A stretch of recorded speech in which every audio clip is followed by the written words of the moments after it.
অর্থাৎ কলির জীব যারা যারা অধিকাংশ এই মুখের বাক্যকে মূল্য দেবে না, তারা কি করবে? এই মুখ আর নিচের দরজাটা সমান করে ফেলবে।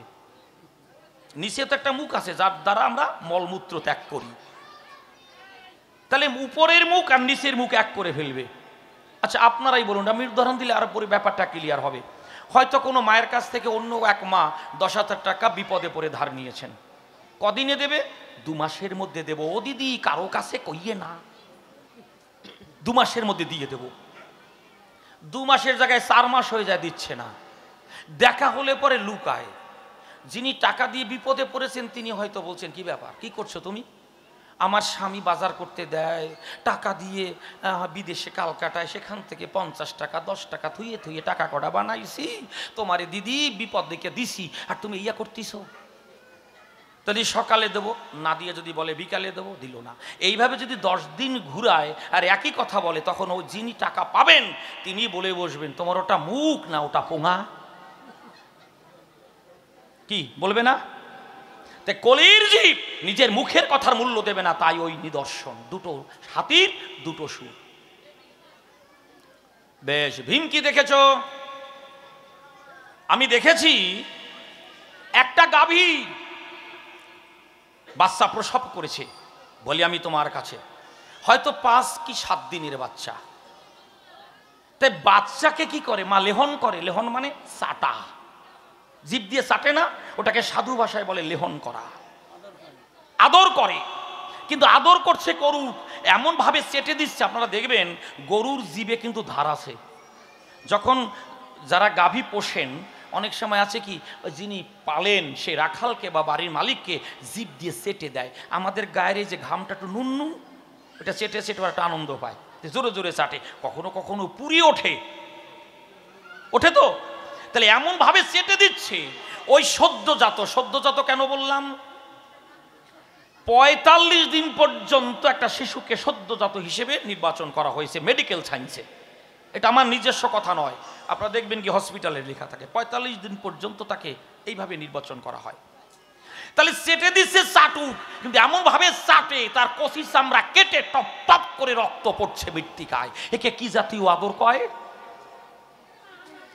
শ্রীকৃষ্ণ বলছে, শোনো ভীম, কলির জীবের মায়েরা, কলিযুগে মায়েরা, তারা বাচ্চাকে মোটে হাত ছাড়া করতে চাইবে না। তারা 4 দেয়ালের মধ্যে আটকে রাখতে চাইবে, কিন্তু না, শিশু ধুলায় গড়াবে, কখনো জলে ভিজবে, তাই না, কখনো রোদে ছুটবে, এর মধ্য দিয়ে নিজেকে তৈরি করে নেবে। কিন্তু কলিযুগে মায়েরা মোটে হাত ছাড়া করতেই চাইবে না।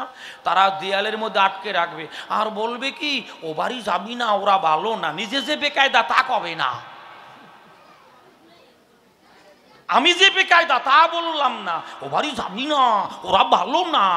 একটা পবিত্র শিশুর মনটাকে বিষাক্ত করে দিচ্ছে।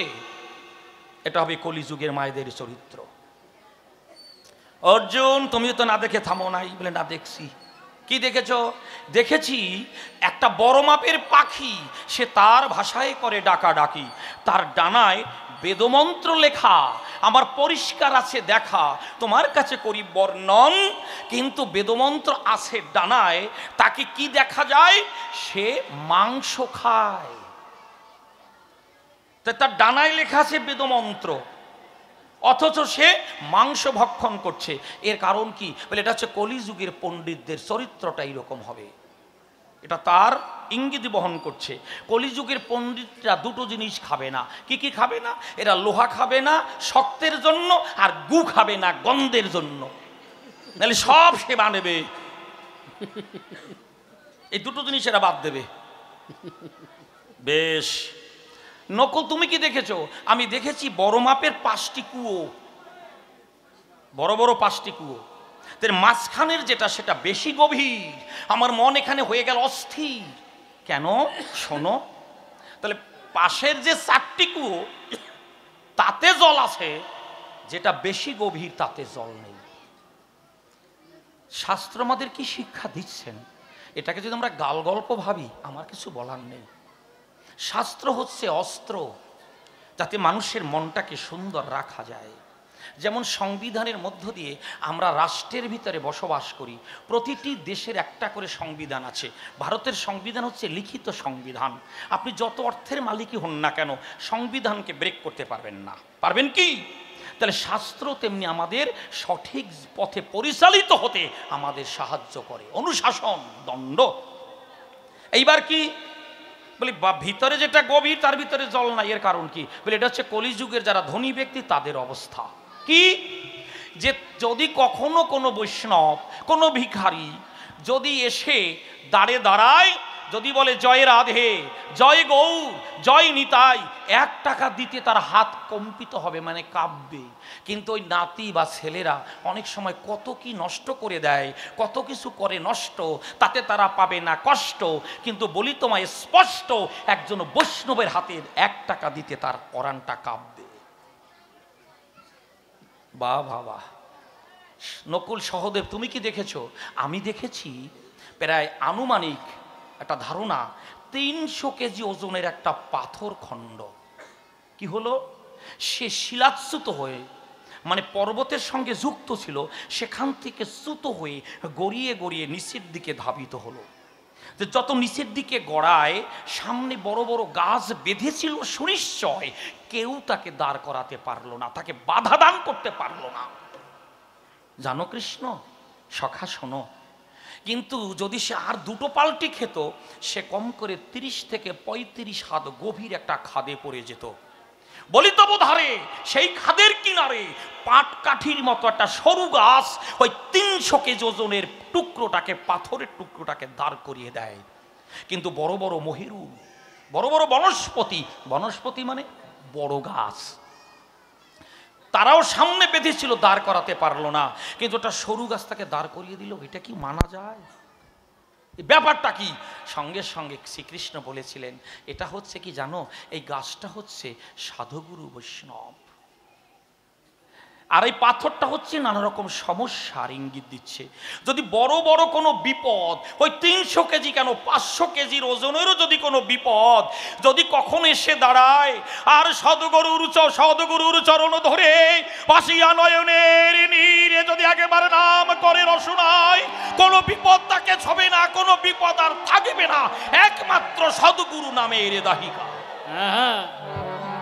একমাত্র সদ্গুরু এবং নামের দাহিকা। তাহলে নামে কি হয় আমি বলে গেলাম। এই জন্য যারা তত্ত্বটাকে বুঝেছেন তারা সময় থাকতেই পথ নিয়েছেন। একটা ছোট্ট উদাহরণ বলি, শুনুন, তারপরে গান গাইব। ঝড় বইছে, এই তো কয়েকদিন আগে ভালো গতিতে বইল। আয়লা ঝড়টা আমরা দেখেছি, এইরকম একটা ঝড়।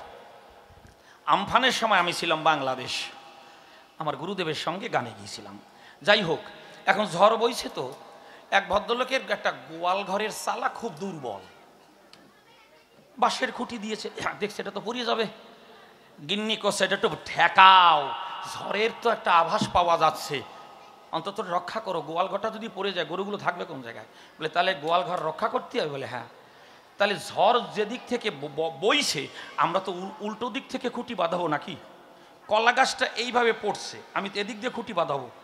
উনি কি করছেন, হয়তো কলা গাছটা এইভাবে পড়ছে, উনি যেদিকে পড়ছে তার উল্টো দিক দিয়ে খুঁটি দিয়ে ঠেকা দিয়েছে। বউ করছে, ঘর কি ফেলাতে চাও না রক্ষা করতে চাও? বলে শোন, বেশি কথা কইস না, যদি এই ঘর রক্ষা পায়, যেদিক দিয়ে খুঁটি বাঁধাই না কেন রক্ষা পাবে, আল্লাহর সঙ্গে পাল্লা দিয়ে আমি বাঁচবো না। আল্লাহর সঙ্গে পাল্লা দিয়ে মরি আর কি? একে বলে নির্ভরতা। তাহলে এইরকম নির্ভরতা তার ভিতরই আসে বলি মনের উল্লাসে, যদি সদ্গুরুর চরণ জড়িয়ে ধরে একবার ভজনের ঘরে মন দেয়। এগুলি কি এই উচ্চাটন মানসিকতার মানুষকে বোঝানো যাবে? যাক, এইবার একটা গান গাই, আবার গল্প বলবো, আবার সমাধান দেবো। ধরো,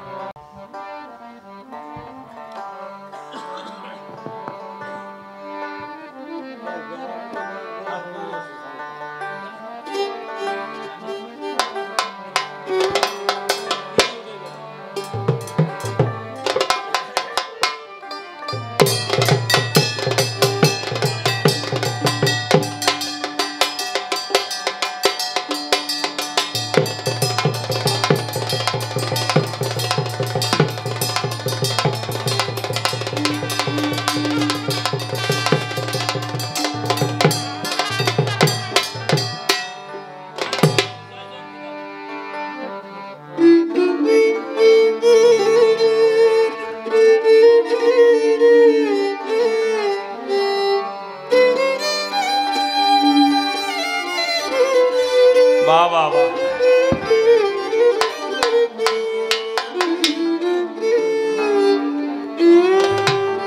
শুধু ধন থাকিলে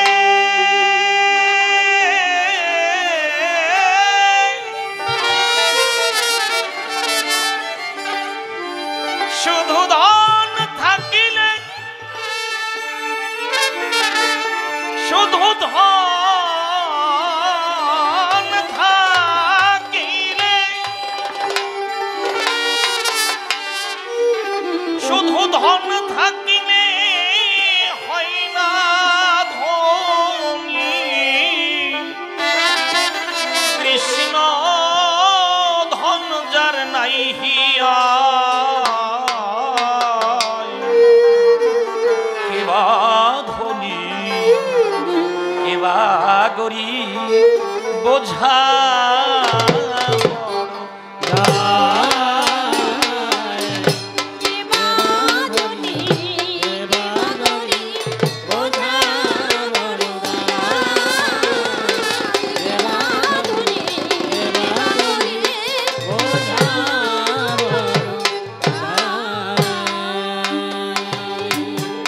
পার্থিব ধন টাকা কড়ি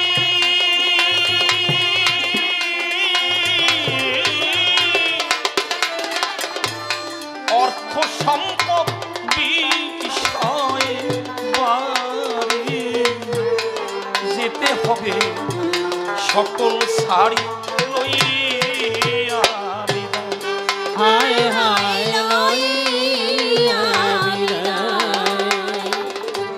পার্থিব ধন টাকা করি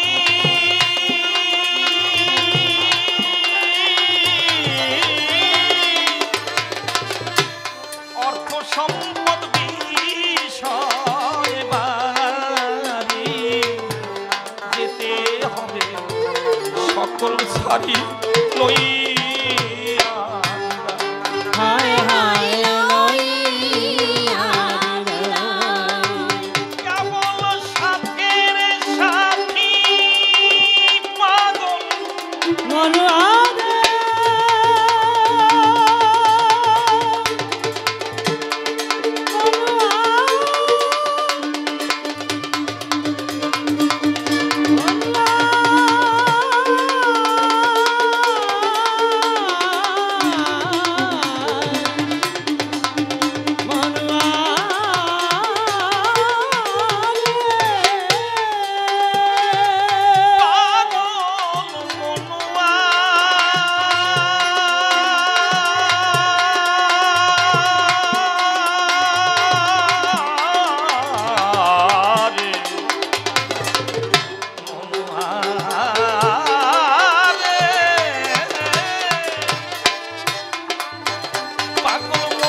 ধন যার ভরা হৃদয়ে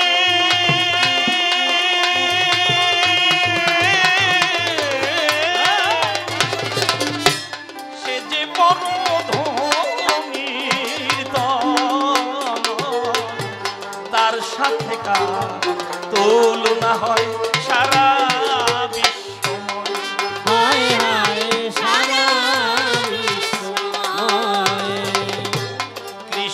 ধন যার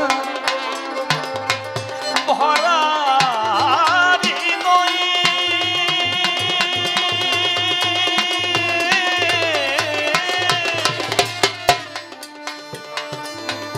সে যে বড় ধনী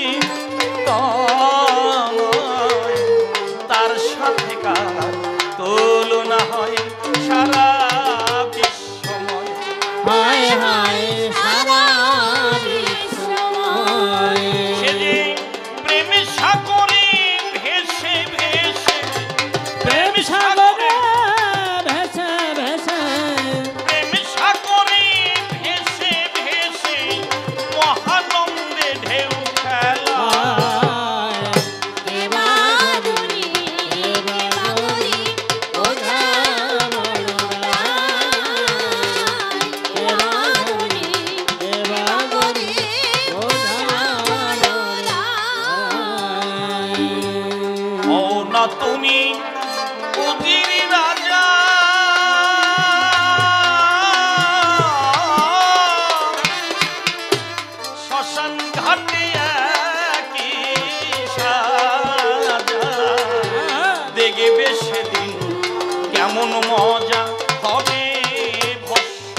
যাহা বাবা পাই কৃষ্ণের উপরে এই জগতে আর তো কেহ নাই।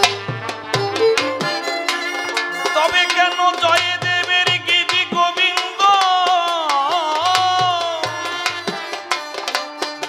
তাকে প্রাধান্য করলে দান, সেখানে রাধারানী সবার উপরে মহিয়া। রাধাকে বড় বলে গো করেছে লিখন, বেদ বেদান্তে কৃষ্ণ বড় জানিবি লক্ষণ। তাহলে কোন দিকে আমরা যাব?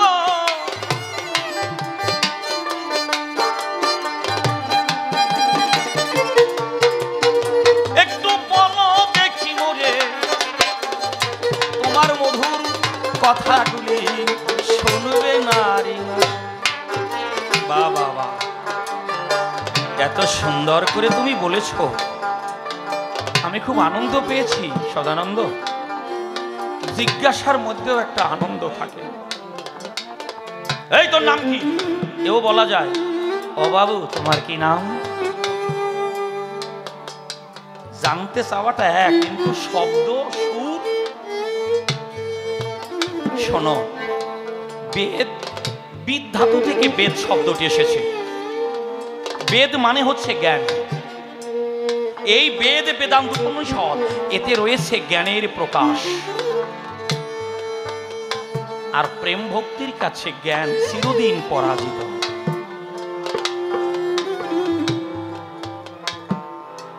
প্রেম ভক্তির কাছে জ্ঞান চিরদিন পরাজিত। হ্যাঁ, পাগল বিজয় সরকারের সেই কথা, বিশ্বাস ভিন্ন বিশ্ব মাঝে ঈশ্বরের সাধনা হয় না। বিশ্বাস ভক্তি মুক্তির সিঁড়ি যুক্তি তর্কে নাগাল পায় না। ব্রজ প্রেম, সেখানে বেদ বেদান্ত টেকে না। এই জন্যই ব্রজ প্রেমের কাছে কৃষ্ণ হেরে গেলেন। এই জন্য তিনি বলেছিলেন, কিশোরীর দাস মুই পিতবাস, এতে কে সন্দেহ যা। কোটি কোটি জনম করিলে ভজন, বিফল ভজনিতা।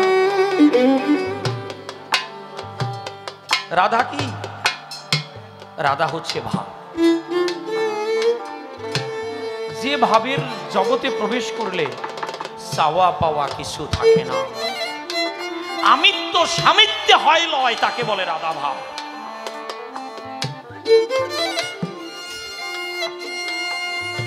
যে কথাটিকে লক্ষ্য করে পাগল বিজয় সরকারের ওই গান, ভুলতে গেলে সব হয়ে যায় ভুল। আমি ফুল বাগানে গিয়ে তুলি বন্ধুর পূজার ফুল। আমি এই ভুল মনে মানি নির্ভুল, কোন বিচার বুদ্ধি রাখিনি।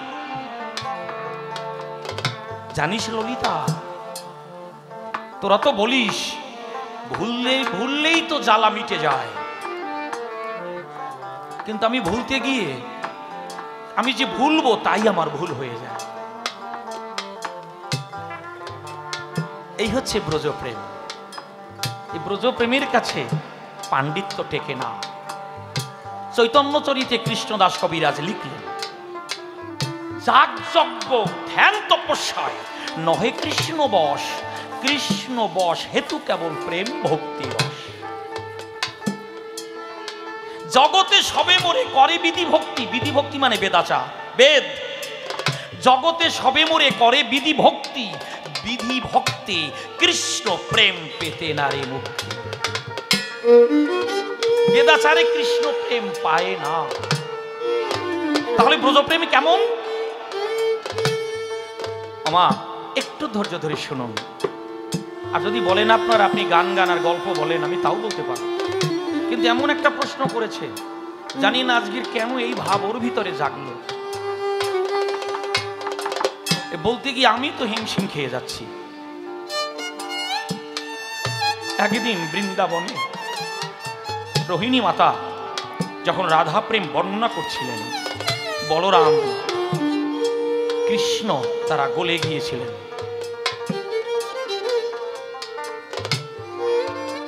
সুভদ্রা দ্বারে ছিল, তুমি দ্বার পাহারা দেবে। আজকে হরি কথা কৃষ্ণ কথা হবে, কৃষ্ণ প্রেম কি তা বর্ণনা হবে। তাহলে পাহারা দিচ্ছেন কে? সুভদ্রা। রোহিণী মাতা বলছেন, অন্যরা সব শুনছেন। পবন বেগে বলরাম আর কৃষ্ণ যেতে গিয়ে দাঁড়িয়ে শুনে আস্তে আস্তে তাদের অঙ্গগুলো খসে যাচ্ছে। নারদ ঋষি গিয়ে, একই প্রভু তোমার এই অবস্থা কেন? আর কথা বলো না, আমাকে প্রাণ ধরে শুনতে দাও। যে অবস্থার বহিঃপ্রকাশ দারু ব্রহ্ম, উড়িষ্যায় যে রূপটা আমরা দেখতে পাচ্ছি, এটা ওখান থেকে এসেছে। শোনো, আজকের যে প্রেমের কথা আমি শুনলাম আর শুনে আমার যে অবস্থা হলো, আমি এই রূপ নষ্ট হতে দেব না। এটা কলিযুগে উড়িষ্যায় আমি দারু ব্রহ্ম রূপে প্রবর্তিত।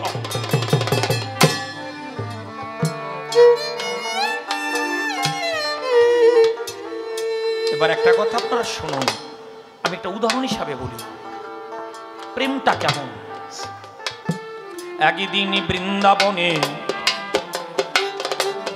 অষ্ট সখী যারা চোখের জলে কৃষ্ণ প্রেম প্রকাশ করছে, তারা ললিতা, বিশাখা, চম্পকা, বৃন্দে, এরা না হরি কথা কৃষ্ণ কথা বলছে।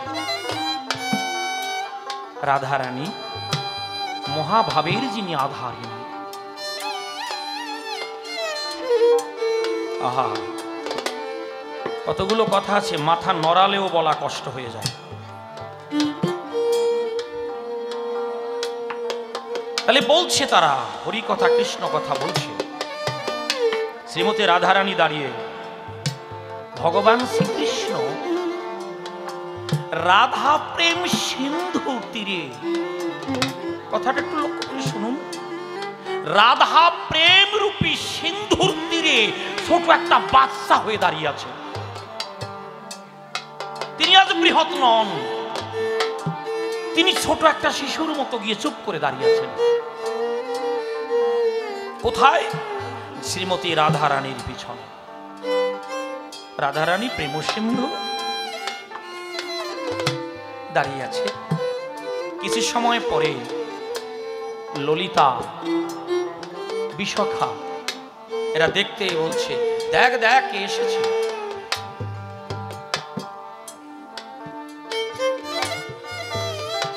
বিশাখা বলছে, তুমি এলে কেন? তোমাকে তো আমরা চাইনি।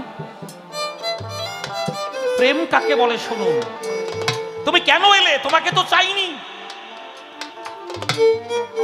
কৃষ্ণ ভাবছে, কি বলছে? বৃন্দে বলছে, রসিকী নাগর কষ্ট পেও না।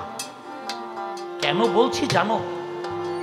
তুমি যখন এখানে আসোনি, তোমার কথা বলে যে আনন্দ পেয়েছি, তোমাকে কাছে পেয়ে সে আনন্দ আর হচ্ছে না। প্রেম, তুমি যখন আসোনি তখন তোমার কথা বলে যে আনন্দ আমরা পেয়েছি, তোমাকে কাছে পেয়ে সে আনন্দ থেকে আমরা বঞ্চিত হলাম। তোমাকে চাই না তা না, তুমি কাছে এসেছো আর সেই তো বলা হচ্ছে না।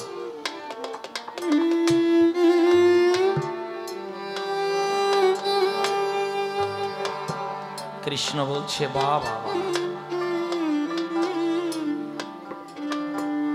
তাহলে তোমাদের কথা শুনে আমার খুব আনন্দ হয়েছে। বলো তোমরা কি চাও? রাধারানী বলছে, তুমি এমন ঐশ্বর্যশালী কবে হলে? এমন ঐশ্বর্যশালী তুমি কবে হলে যে আমরা যা চাইবো তুমি তাই দেবে? বুঝতে কষ্ট হচ্ছে কি মা? আজ কৃষ্ণ বলছে, গো হে গোপীগণ, তোমরা কি চাও আমি তাই দেব। আমি অনন্ত ঐশ্বর্যের মালিক। অষ্টসখীর ভিতরে রাধারানী বলছে, তুমি এত ঐশ্বর্যশালী কবে হলে তুমি দেবে? আমরা যা চাই তোমার অধিক কিছু নয়, তোমাকে। তুমি আবার কি দেবে? আমাদের চাওয়া পাওয়ার মূল কেন্দ্র তুমি, তুমি আবার দেবে কি?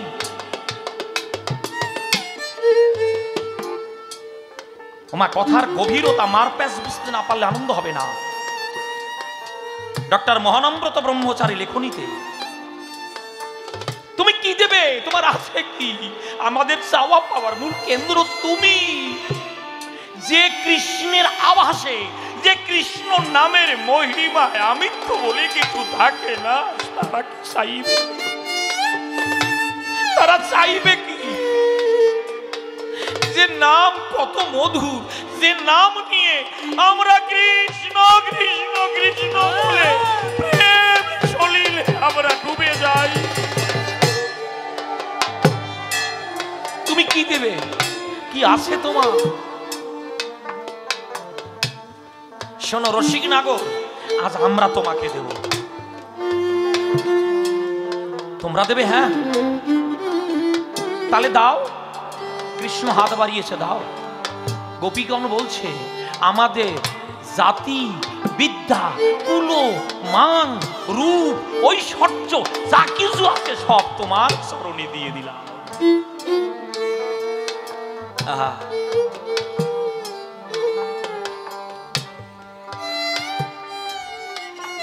রাধারানী বলছে প্রভু ওরা সব তোমাকে দিল, রাধে তুমি কিছু চাও? হ্যাঁ চাই। কি? বাসো বা না বাসো ভালো, তাতে দুঃখ নাই, তোমাকে বাসিব ভালো, প্রাণনাথ এই ভিক্ষা চাই। যেন প্রাণ ভরে তোমাকে ভালোবাসতে পারো। তুমি ভালোবাসবে তার বিনিময়ে নয়, তুমি ভালোবাসো বা না বাসো সেদিকে আমাদের দৃষ্টিপাত নেই, যেন তোমাকে ভালোবাসতে পারি।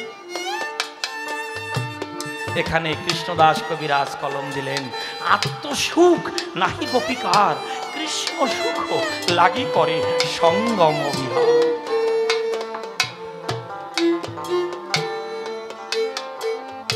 তাহলে এই যে ব্রজ প্রেম, এর কাছে বেদ বেদান্ত ওই জ্ঞান টেকে না বাবা। এই জন্যই জয়দেবে লেখনী গীতি গোবিন্দ আমার গৌরহরি বক্ষে নিয়ে নৃত্য করতেন। কৃষ্ণ কর্ণামৃত গীতি গোবিন্দ গৌরহরি বক্ষে নিয়ে আনন্দ করতেন না?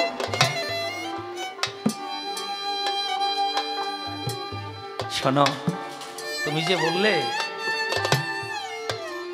যে তাহলে আমাকে কৃষ্ণ নামে কেন দীক্ষা দিলে, এ বাবা এটা তোমার বোঝার। পঞ্চ অক্ষরেই তোমাকে মন্ত্র দেই আর অষ্টাদশ অক্ষরেই দেই, মানে 18 অক্ষরেই দেই। প্রথম যে ওম শব্দটা থাকে, থাকে না? ওর ভিতরে রয়েছে পঞ্চবীজ, ক ল ই নাদ বিন্দু। ওর ভিতরে রাধা নাই? এ রাধা ছাড়া কোনো বীজ মন্ত্র হয়? এই যে হরে কৃষ্ণ, ওই হরেই তো রাধা নাই। কোথায়? হরেই তো রাধা। অষ্ট হরে অষ্ট সখী, 4 বার কৃষ্ণ 4 বার রাম আছে না? 4 প্রকার কৃষ্ণ আর 4 প্রকার রমণ। বলতে গেলে অনেক, এক একটা নিয়ে অনেক সময় বলা যায়। তাহলে নাই কোথায়? দেখুন, যখন আমরা দীক্ষা মন্ত্র নিলাম তখনকার এক পরিবেশ, যখন শিক্ষা মন্ত্র নিয়েছি, যারা এখানে নিয়েছেন তারা একটু মিলিয়ে নিন আমার কথাটা। যখন শিক্ষা মন্ত্র নিয়েছি, যে স্ত্রী আমার বাদিকে ছিল, গুরুদেব তাকে ডান দিকে এনে দেননি কি বাবা? যখন শিক্ষা তত্ত্ব জেনেছি তখন স্ত্রী বাম দিকে ছিল, সে ডান দিকে এসেছে। তার মানে কি, এতদিন তুমি যাকে একটা ভোগ বিলাসের মাধ্যম জেনেছো, আর তুমি এইভাবে থেকো না। এই যে তোমার প্রেয়সী, এ তোমার ভোগ বিলাসের আর পাত্র নন, ইনি হচ্ছে তোমার পারের তরি। জয় রাধে গোবিন্দ বলে এই তরিতে চড়ে তুমি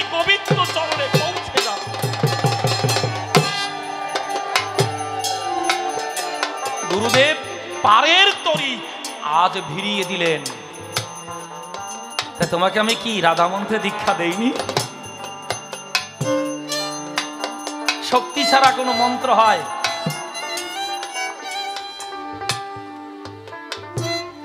রাধারানী পূর্ণ শক্তি, কৃষ্ণ শক্তিমান। বাবা একটু বোঝার চেষ্টা করো, আনন্দে ভরে যাবে প্রাণ। রাধা শক্তি ছাড়া কোনো মন্ত্র হয়? তাই পরিষ্কার ভাবে বলে গেলাম দাঁড়িয়ে সভায়, এইবার ত্যাগ ভোগের উপরে দু চারটি কথা না বললেই নয়। বাবা শোনো, থাক, ছেড়ে দাও, ছেড়ে দাও। শোনো বাবা, আমি তো আমার মতো করে বলে গেলাম, তুমি যেন আসল বাদ দিয়ে আবার গ্রহণ করো না। ছোট্ট একটা একটু গল্প বলি যাতে একটু সবাই হাসো, কি বলেন? একটু না হাসালে, খালি প্রেমের কথা বললে না অনেক ভাবে উনি কি খালি এই কথাই কবে নাকি। তুমি যেন আসল বাদ দিয়ে গ্রহণ করো না। সে কেমন? এক ভদ্রলোক বিবাহ করেছে, তার রানিংয়ে ৫-৬টা পোলাপান হয়েছে। রানিংয়ে পোলাপান হয়েছে ৫-৬টা। রানিংয়ে মানে এটা কি? মানে উনি খুব একটা গ্যাপ দেয়নি, এতে ১-১.৫ বছরের মাথায় হয়েছে। বলছে নন স্টপ। হ্যাঁ তাই।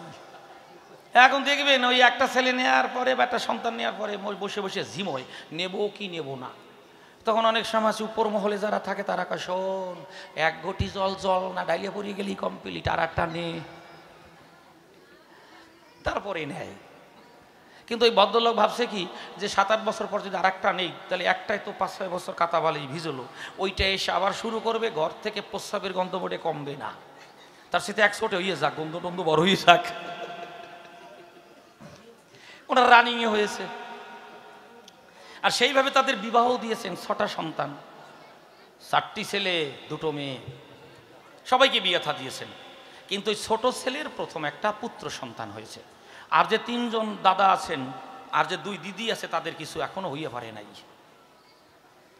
এখন যখন ওই ছোট্ট ভাইয়ের ছেলে হয়েছে, তো এখন ওই যে ছেলেটার কাছে 2 জন পিসি, তারা যখন আসে মুখে দিয়ে হাসি, আমাদের বাবা নাকি, বাবা আইছে। বাপটা কিন্তু মরে নাই, তো আনন্দ ছোটে কয় বাবা নাকি।